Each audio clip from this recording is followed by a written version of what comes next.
My name is William Cobble, the author of the Contending with Paul book series.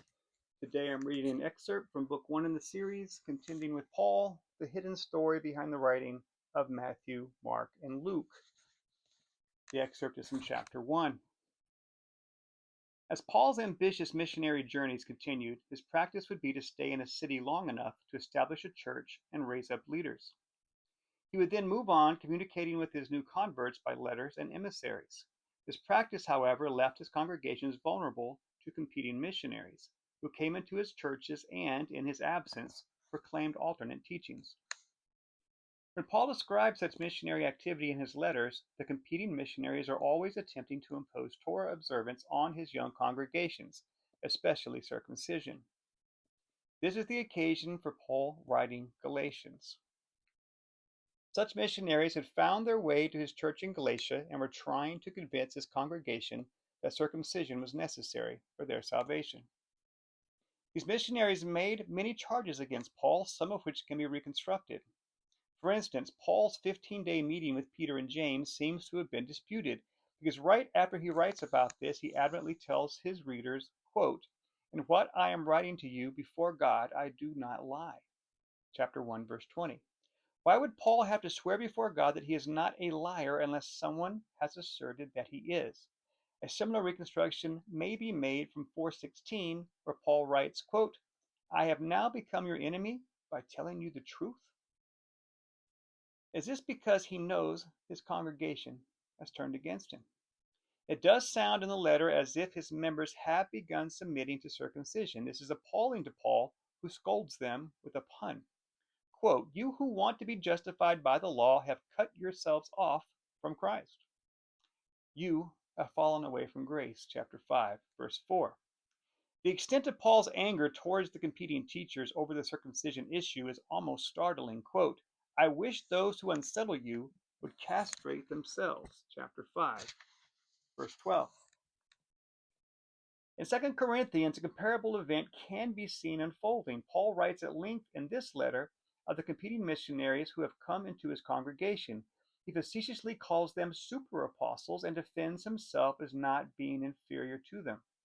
Not only have the super apostles challenged his authority, they may have even challenged Paul's intelligence. Quote, "I repeat, let no one think I am a fool, but if you do, then accept me as a fool." Chapter 11, verse 16. Paul describes them as Hebrews, Israelites, descendants of Abraham, and remarkably, ministers of Christ. Chapter 11, verses 22 through 23. Ministers of Christ who were able to present letters of reference to the church that Paul did not have. When taken together, the descriptions certainly support the view that these were Jewish Christian missionaries, as does all of Paul's rhetoric against Moses and the law in chapter 3. As with his letter to the Galatians, the accusations against Paul can be partially reconstructed. The charges are similar, such as Paul being accused of lying. Quote, "The God and Father of the Lord Jesus, blessed be he forever, knows that I do not lie." Chapter 11, verse 31.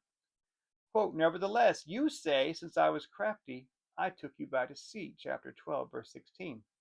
The letter shows that the super apostles could be very personal in their attacks against Paul. Quote, "For they say his letters are weighty and strong, but his bodily presence is weak and his speech contemptible." Chapter 10, verse 10.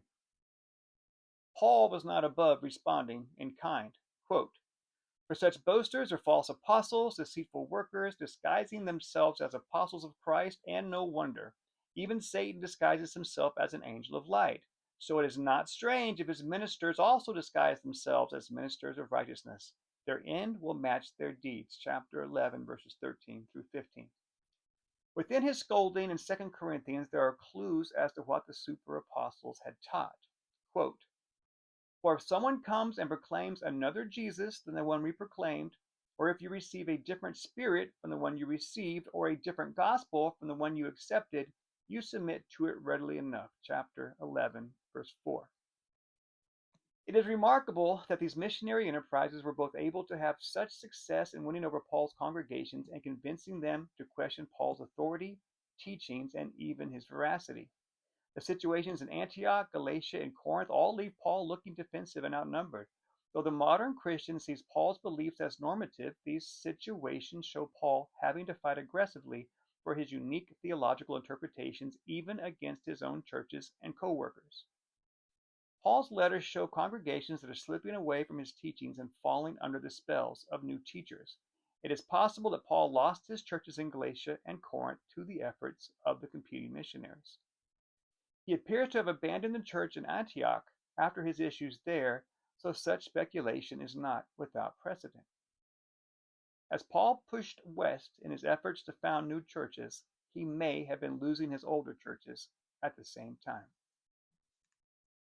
Contending with Paul.